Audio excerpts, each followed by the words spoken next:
Hi everyone! Welcome to another video. So today, isi-share ko sa inyo kung paano magbayad ng 0619E using your GCash. So yung 0619E is para dun sa mga nagpa-file or nagbabayad ng kanilang rental tax.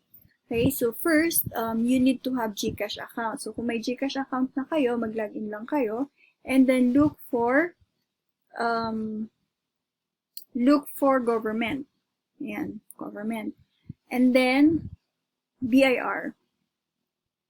So, once nandito na tayo sa BIR, look for 0600 and then for your form number is yung 0619E. So, hanapin natin yung 0619E. So, ayan siya.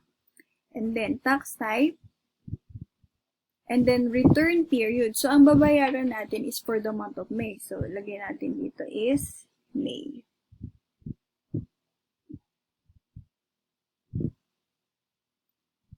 And then, yung PIN number natin.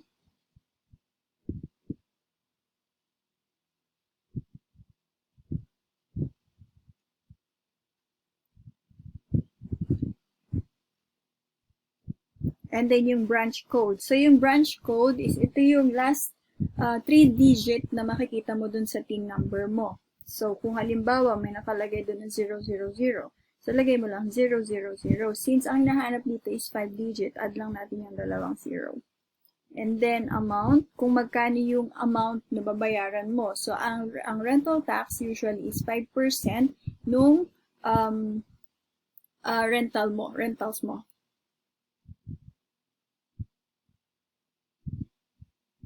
And then your email address. So, make sure yung email address is active para ma-receive mo rin yung receipt.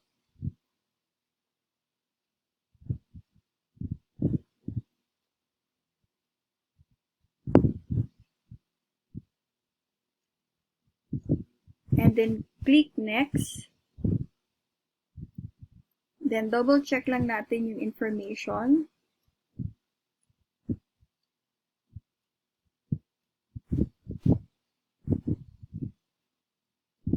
And then, confirm.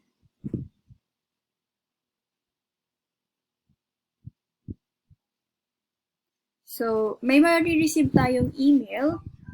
May ma-receive tayong text and email. So, make sure lang na i-keep nyo yung receipt para in case na kailanganin mo siya. So, meron tayong proof na pwedeng maipakita sa BIR. Okay, so thank you for watching. Please don't forget to like and subscribe on my channel. You can also share this to other members or other people na nag-file ng kanilang BIR.